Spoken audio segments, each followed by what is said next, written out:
Hello guys, welcome back to our channel. तो आगे की कहानी शुरू करने से पहले प्लीज़ हमारे चैनल को सब्सक्राइब करें और नोटिफिकेशन बेल को क्लिक करें ताकि आप हमारी एक भी वीडियो मिस ना करें। 11 मार्च 1999। रघु अपने पेरेंट्स की अलग अलग सीखों से जूझ रहा है, जो शराब, ड्रग्स और सिगरेट जैसे व्यसनों के बारे में है।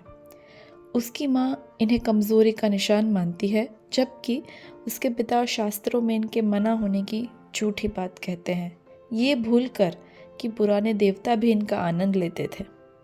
ये आंतरिक संघर्ष उसे समाज की उम्मीदों से परेशान करता है और एक ऐसे सरल जीवन की कल्पना करने पर मजबूर कर देता है जिसमें आज की परेशानियां ना हो। स्कूल में रघु का दिन और मुश्किल हो जाता है। एक अचानक हुई फिजिक्स टेस्ट में उसका ब्रह्मी के साथ तनाव हो जाता है। दोनों के बीच जो कि रिश्ता थोड़ा पेचीदा है, वो दुश्मनी और आकर्षण के बीच झूलते रहते हैं और एक दूसरे पर चीटिंग करने का आरोप लगाते हैं। उनकी बहस एक अचानक और साहसी घटना की तरफ बढ़ती है जब ब्रह्मी क्लास से अचानक चली जाती है। रघु उसका पीछा करता है और स्कूल की दीवार चढ़कर उसके साथ क्लास छोड़ देता है। दोनों कनॉट पैलेस जाते हैं, जहां ब्रह्मी उसे शहर का सबसे टेस्टी मिल्कशेक पिलाती है। इस समय के दौरान उनके रिश्ते की एक गहरी परत खुलती है। ब्रह्मी अपनी कलाई पर जो निशान है उनकी कहानी बताती है, जो उसके पहले दिल टूटने की दर्द भरी याद है। उनके अलग अलग संघर्षों के बावजूद ये पल उनके बीच एक अनकहा रिश्ता बना देता है। घर पर रघु अपने बड़े भाई दादा से झगड़ा हो जाता है जब वो दादा की जेब में छिपी छोटी शराब की बोतलें देखता है। अपने भाई की हेल्थ और माता पिता पर इसके असर की चिंता में वो इन बोतलों के बारे में अपनी माँ को बता देता है, जिससे एक बड़ा झगड़ा हो जाता है। रघु का खोने का डर, जो उसके दोस्त समी की मौत के लिए खुद को जिम्मेदार मानने से जुड़ा है, उसकी प्रतिक्रिया को और गहरा कर देता है। ये ग्लानि जो उसे उस घटना को भूलने नहीं देती, उसके रिश्ते पर असर डालती रहती है और उसे अकेला महसूस कराती रहती है। दिन के आखिर में रघु का ध्यान स्कूल की खराब सिक्योरिटी पर टिका रहता है।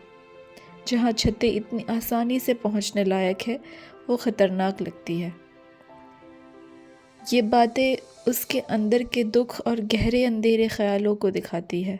ब्रह्मी के साथ मिल्कशेक शेयर करने जैसे जुड़ाव के पलों के बावजूद वो अपनी भावनाओं को संभालने के लिए संघर्ष करता रहता है, उम्मीद और निराशा के बीच झूलता हुआ।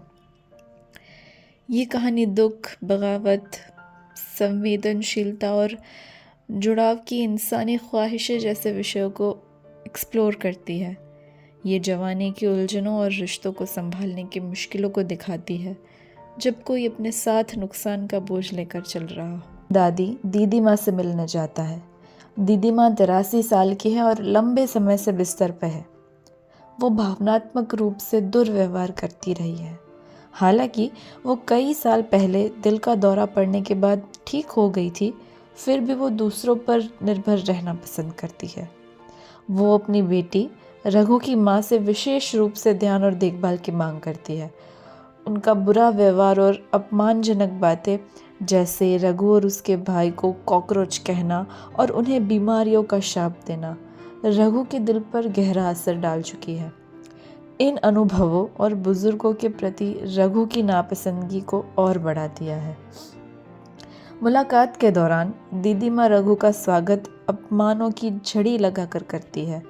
वे पूरे परिवार, विशेष रूप से माँ पर निशान साधती है और उन पर अपेक्षा और बेवफाई के आरोप लगाती है। वो खुद को पीड़ित रूप में पेश करती है, ये दावा करते हुए कि उनके बेटे रघु के मामा और उनके देखभाल करने वाली नर्स ने उनके साथ बुरा बर्ताव किया है। दीदी माँ की कहानियाँ गढ़ने की कला तब दिखाई देती है जब वो अपने हाथ के निशान के बारे में एक नाटकीय और अविश्वसनीय कहानी सुनाती है। वो दावा करती है कि ये निशान द्वितीय विश्व युद्ध का है, जब उन्होंने रघु के दादा की युद्ध में घायल हुई चोटों को बहादुरी से इलाज किया था। रघु ये जानते हुए इन कहानियों को संदेह से सुनता है कि वो अक्सर कहानियाँ ही घड़ती रहती है। बातचीत अचानक तब गंभीर मोड़ लेती है जब दीदी माँ रघु के दोस्त समी की मौत को लेकर उसकी अनसुलझी का जिक्र करती है। वो उस पर और उसकी माँ पर समी को मरने देने का आरोप लगाती है। रघु उनके आरोपों को अनसुना कर देता है और बात बदलता हुआ बताता है कि उसे एक लड़की पसंद है, लेकिन ये सुनते ही दीदी माँ फिर गुस्से से भर जाती है और उस लड़की को गाली देती है, उसे वेश्या कहती है और उसे सार्वजनिक रूप से अपमानित करने की धमकी देती है। रघु शांत रहता है, ये जानते हुए कि कोई भी उनकी बातों पर विश्वास नहीं करता। जैसे जैसे मुलाकात आगे बढ़ती है, दीदी माँ का निर्भरता स्पष्ट हो जाती है। वो अपनी डायपर गंदा कर देती है और रघु से उसे साफ करने के लिए कहती है। असहज महसूस करते हुए रघु मना कर देता है और नर्स के लौटने का इंतज़ार करता है। उनकी बढ़ती दुश्मनी और परिवार के प्रति अपशब्दों के बावजूद रघु उनसे वो टीवी चालू कर द जैक्सन्स देखने लगता है और समय बिताने की कोशिश करता है। घर लौटने पर रघु अपने पारिवारिक संबंधों पर विचार करता है। उनके घर में डिनर एकांत का मामला है, जहां हर सदस्य अलग अलग समय पर खाना खाता है। माँ दादा का इंतज़ार करती है, जो अक्सर देर रात तक घर लौटते हैं।